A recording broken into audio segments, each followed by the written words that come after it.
Embora a nova perspectiva sobre Paulo tenha ganhado notoriedade no final do século XX e no começo do século XXI, com o passar do tempo a NPP ganhou muitos críticos e o objetivo desse vídeo de hoje, dando continuidade à nossa série sobre as novas perspectivas sobre Paulo, é olhar para os argumentos de diversos teólogos que se levantaram contra algumas das ideias trazidas pela NPP. E pessoal, quando eu falo em críticas feitas à NPP, existe uma diversidade muito grande de autores que criticaram esse movimento. Nesse vídeo de hoje, eu vou focar nas críticas que foram feitas por aqueles teólogos mais alinhados à teologia reformada. E aí, nos próximos vídeos dessa série, quando eu estiver falando sobre outras perspectivas, como a do John Berkeley, a do Michael Bird, a do Douglas Moo e vários outros autores, eu vou trazer as críticas que eles fizeram à NPP e as críticas que eles também fizeram à perspectiva mais tradicional, que a gente vai falar no vídeo de hoje. Eu acho que assim fica mais didático. Então, se você chegou nesse vídeo e não assistiu aos 2 primeiros episódios dessa série, eu recomendo fortemente que você assista a esses episódios, porque neles eu explico de forma sistematizada a respeito das principais ideias, dos principais proponentes da NPP. Eu vou deixar esses 2 primeiros episódios da série linkados aqui na descrição desse vídeo. E se você está chegando no canal pela primeira vez, seja muito bem-vindo, seja muito bem-vinda. Eu me chamo Daniel e por aqui eu sempre trago diversos conteúdos relacionados à Bíblia e a teologia, e se você se interessa por esse assunto, já se inscreva no canal para ficar por dentro de todos os episódios dessa série. Dito isso, vamos pro vídeo. Bom pessoal, então vamos lá. As críticas feitas à NPP podem ser divididas em 3 categorias principais, que são relacionadas à interpretação do judaísmo do Segundo Templo, à interpretação das cartas de Paulo e à interpretação que a NPP fez dos reformadores. Nós vamos iniciar com as críticas feitas à interpretação dos Sanders a respeito do judaísmo do Segundo Templo. Só relembrando, pessoal, o que nós já falamos nos outros episódios dessa série, que para os Sanders, o judaísmo não era uma religião do esforço humano ou de obras de justiça, mas sim de um nomismo da aliança, ou seja, guardar a lei era uma resposta à graça de Deus. Essa concepção é importantíssima para a NPP porque ela serve de base para a própria interpretação que esses estudiosos fazem das cartas de Paulo, principalmente Romanos e Gálatas. Percebendo a importância desse nomismo da aliança, os críticos da NPP levantam uma pergunta bem simples, que é a seguinte: será que os textos do judaísmo do Segundo Templo realmente ensinam esse nomismo da aliança que o Sanders identificou nesses documentos? E o trabalho mais notável que suscitou esse questionamento foi encabeçado pelo D.A. Carson, Peter O'Brien e Mike Seyfried em um livro que, traduzindo para o português, seria algo como Justificação e o Nomismo Variado. Esses nomes que eu citei foram os editores dessa obra, mas dentro dela há vários artigos escritos por diversos autores. E esses estudiosos, ao analisar os mesmos textos do judaísmo do Segundo Templo que o Sanders havia analisado, chegaram a uma conclusão diferente. Para eles, o judaísmo do Segundo Templo não era tão estático e inflexível como Sanders deu a entender. Nesse contexto, os críticos da NPP vão cunhar uma expressão muito comum nos estudos bíblicos de hoje em dia, que é a noção de judaísmos do Segundo Templo e não de judaísmo do Segundo Templo. Ou seja, os críticos da NPP argumentam que a ideia do nomismo da aliança do Sanders não está totalmente equivocada, mas ele erra quando ele estabelece que a sua visão sobre o nomismo da aliança é a única possível dentro do judaísmo do Segundo Templo. Nesse sentido, os críticos do Sanders e da NPP argumentam que sim, existia graça no judaísmo do Segundo Templo, como Sanders havia concluído. No entanto, também existia legalismo. Por exemplo, o Simon Gathercole, que é professor em Cambridge, em sua tese de doutorado, estudou como os primeiros capítulos de Romanos se relacionam com os outros textos do judaísmo do Segundo Templo. E uma das conclusões dessa sua tese de doutorado foi que, a partir da análise de alguns textos do judaísmo do Segundo Templo, ficou claro que para muitos judeus dos tempos de Paulo, a obediência era a condição e a base para sua confiança no julgamento que aconteceria no final dos tempos. Deixa eu citar 2 textos do judaísmo do Segundo Templo para ilustrar melhor esse ponto. Em Salmos de Salomão, o autor diz assim: Aquele que pratica a justiça armazena para si a vida junto ao Senhor. Já em 2 Baruque, o autor diz assim: os milagres, porém, aparecerão no seu devido tempo para aqueles que são salvos pelas suas obras. Segundo esse professor de Cambridge, esses e vários outros documentos do judaísmo do Segundo Templo demonstram que na época de Paulo, alguns judeus acreditavam sim que a obediência à lei seria recompensada no último dia com a salvação. E aqui eu gostaria que vocês percebessem algo que é muito importante em toda essa discussão. Os críticos da NPP não propõem uma volta à perspectiva anterior à NPP, que defendia que o judaísmo do tempo de Paulo era totalmente legalista. Na verdade, esses críticos da NPP concluem que o judaísmo do tempo de Paulo era multifacetado, ou seja, o judaísmo do Segundo Templo não era totalmente legalista, como se acreditou por algum tempo dentro dos estudos paulinos. No entanto, ele também não era uma religião totalmente da graça, como afirmou Sanders. Portanto, a conclusão desses críticos da NPP é que o judaísmo do tempo de Paulo era multifacetado, era variado. E a partir dessa conclusão, nós podemos avançar para a segunda categoria de críticas feitas à NPP, que é em relação à sua interpretação das cartas de Paulo. Gálatas e Romanos tradicionalmente foram interpretadas como sendo uma reação de Paulo àqueles judeus que buscavam a salvação meritória. No entanto, conforme nós vimos nos vídeos anteriores, como a NPP não acredita em um judaísmo legalista, os adeptos da NPP leem as cartas de Paulo a partir de uma nova perspectiva. E essa nova perspectiva é a perspectiva que Paulo estava lidando com o nacionalismo e não com o legalismo. Por isso, o foco da leitura da NPP é mais sociológico, mais comunitário e eclesiológico. Agora pense comigo, pessoal, nós acabamos de ver que os críticos da NPP afirmam que o judaísmo do Segundo Templo era multifacetado. Como vocês acham que eles utilizam essa interpretação do judaísmo para resgatar a ênfase soteriológica na interpretação dos escritos de Paulo? A resposta é a seguinte: se o judaísmo do Segundo Templo era multifacetado, esses críticos da NPP entendem que Paulo, em suas cartas, estava lidando com esse tipo de legalismo que era presente no judaísmo do seu tempo. Ou seja, eles resgatam a interpretação mais tradicional de Paulo a partir de uma releitura do judaísmo. Isso é muito interessante, porque o ponto de partida para a NPP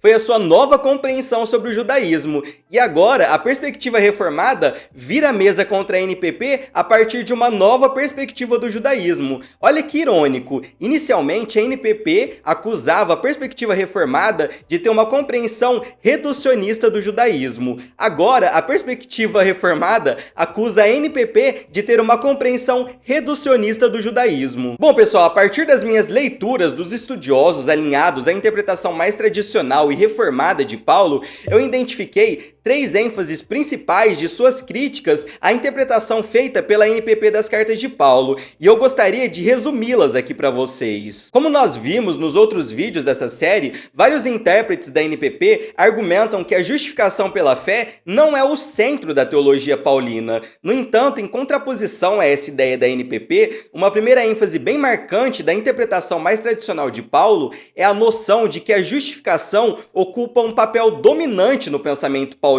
O Thomas Schreiner, que é um excelente representante da interpretação mais tradicional de Paulo, argumenta que a justificação aparece nos escritos paulinos não apenas em contextos polêmicos, como em Gálatas e Romanos, mas ela também aparece em outros contextos, como em 1 Coríntios, 2 Coríntios e as cartas pastorais. Além disso, Thomas Schreiner também argumenta que, embora em algumas cartas de Paulo não apareça a palavra justificação, a ideia de justificação está presente ali. Por exemplo, em 1 Tessalonicenses, no capítulo 1, no versículo 10, Paulo diz que Jesus nos livra da ira vindoura. Segundo Thomas Schreiner, nesse versículo, trocando em miúdos, Paulo está dizendo que nós somos justificados e por isso não seremos condenados. No entanto, nesse texto o apóstolo não usa a palavra justificação, embora o conceito de justificação esteja presente nessa passagem. Nesse sentido, Schreiner e outros nomes afirmam que essa presença tão intensa do conceito de justificação no corpus paulino demonstra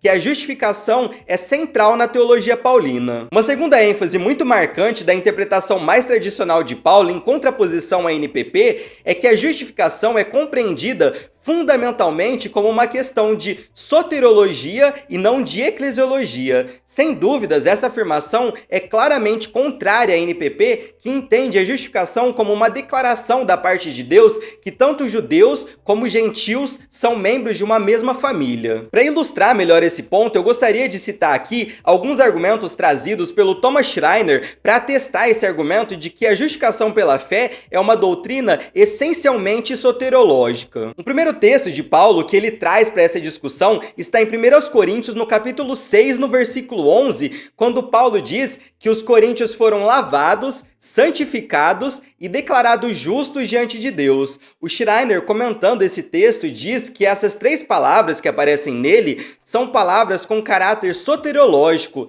lavados, santificados e declarados justos. Portanto, para o Schreiner, é muito claro que Paulo está se referindo à justificação nesse texto a partir de uma perspectiva soteriológica. Um outro texto também trazido por ele está em Tito, no capítulo 3, no versículo 7, quando Paulo diz que nós somos justificados pela graça de Cristo e isso nos torna herdeiros da esperança da vida eterna. Mais uma vez, o Thomas Schreiner argumenta que a natureza soteriológica da justificação é bem evidente nesse texto, porque a base para a esperança da vida eterna dos crentes está na justificação. O terceiro texto citado pelo Schreiner está em Romanos 3, no versículo 24, quando Paulo diz que nós somos justificados através da redenção que está em Cristo Jesus. O Schreiner argumenta que a redenção no pensamento de Paulo certamente é um conceito soteriológico, porque ela demonstra a verdade de que Deus nos libertou da escravidão do pecado. E Paulo, ao conectar a ideia de redenção com a ideia de justificação, deixa claro que o foco da justificação é soteriológico. O Thomas Schreiner cita uma série de outros textos, mas eu acredito que esses três textos que eu citei já deu para entender o ponto dele e da perspectiva reformada de que a justificação tem um enfoque soteriológico, e esse enfoque soteriológico da justificação, segundo eles, é confirmado pelos contextos nos quais a justificação aparece, porque a linguagem da justificação é regularmente conectada a outros termos e expressões soteriológicas. Justificação não é a mesma coisa que salvação ou redenção e santificação, mas como nós vimos no texto de 1 Coríntios e no texto de Romanos, Paulo conecta a justificação com a salvação, com a santificação e com a redenção, que são termos essencialmente soteriológicos. E assim, pessoal, esse enfoque soteriológico da perspectiva reformada na justificação não exclui a dimensão eclesiológica dos escritos de Paulo, mas é basicamente uma questão de precedência. Primeiro vem a soteriologia e a partir da soteriologia as dimensões eclesiológicas fluem de maneira natural. Em outras palavras, primeiro você é tratado individualmente com Deus e posteriormente você é inserido em uma comunidade de salvos e remidos. Portanto, para a perspectiva reformada, Paulo utiliza frequentemente a linguagem da justificação para explicar como nós somos aprovados perante Deus. E uma terceira ênfase nas críticas feitas pelos reformados a respeito da interpretação da NPP das cartas de Paulo tem a ver com a natureza da justificação. A NPP, como eu expliquei nos episódios anteriores, compreende a justificação em termos participativos. Já a visão reformada enfatiza a justificação em termos forenses e imputativos. Se você quiser saber mais sobre esse ponto, eu vou deixar um vídeo aqui na descrição em que eu falo sobre a justificação forense a partir dos argumentos do John Piper em seu debate com o N.T. Wright. Vale a pena dar uma conferida nesse vídeo. E a terceira e última categoria de críticas feitas à NPP pela interpretação mais tradicional de Paulo está relacionada às afirmações históricas feitas pela NPP. Basicamente, os intérpretes mais alinhados à visão reformada argumentam que há um problema histórico-teológico com a NPP, porque ela entendeu muito mal os reformadores. Para esses teólogos, os proponentes da NPP prestaram um péssimo serviço à exegese de Lutero e de Calvino. Por exemplo, o Carl Trueman, que é um especialista nos escritos de Lutero, ao ler os comentários que o James Dunn fez das interpretações de Lutero a respeito de Paulo, ele afirmou que o James Dunn não demonstrou nenhum conhecimento de primeira mão dos escritos de Lutero. Então essa crítica é bem simples. Os reformados acusam os proponentes da NPP de interpretarem muito mal os reformadores. Bom, pessoal, em todos os episódios dessa série, no final eu tenho feito um resumão de tudo que a gente falou de mais importante. Então agora eu vou fazer um resumão de tudo que a gente viu de mais importante nesse vídeo de hoje em 5 pontos. Primeiro ponto, os críticos reformados da NPP argumentam que o judaísmo do Segundo Templo era variado. Segundo ponto, a partir dessa compreensão de um judaísmo variado, eles defendem a ideia de que Paulo estava lidando com uma classe de judeus que eram legalistas. Terceiro ponto, a justificação pela fé é vista como sendo um conceito predominante no pensamento paulino. Quarto ponto, a justificação pela fé é essencialmente soteriológica e forense. E o quinto ponto, os intérpretes da NPP leram mal os reformadores. Era isso que eu tinha para passar no vídeo de hoje. Só lembrando, pessoal, que o objetivo dessa série é apenas introduzi-los nessas discussões. Eu sempre busco resumir e sintetizar ideias, mas claro, existem muitos outros argumentos por trás desse debate. Deixe aqui nos comentários o que vocês estão achando dessa série e qual das perspectivas apresentadas até agora na concepção de vocês conseguem explicar melhor o pensamento paulino. No próximo episódio dessa série, nós falaremos daquilo que tem sido chamado de pós-novas perspectivas. Se você está curtindo essa série, não se esqueça de deixar o seu like e de se inscrever no canal para ficar por dentro de todo o conteúdo produzido por aqui. Fiquem todos com Deus e até a próxima!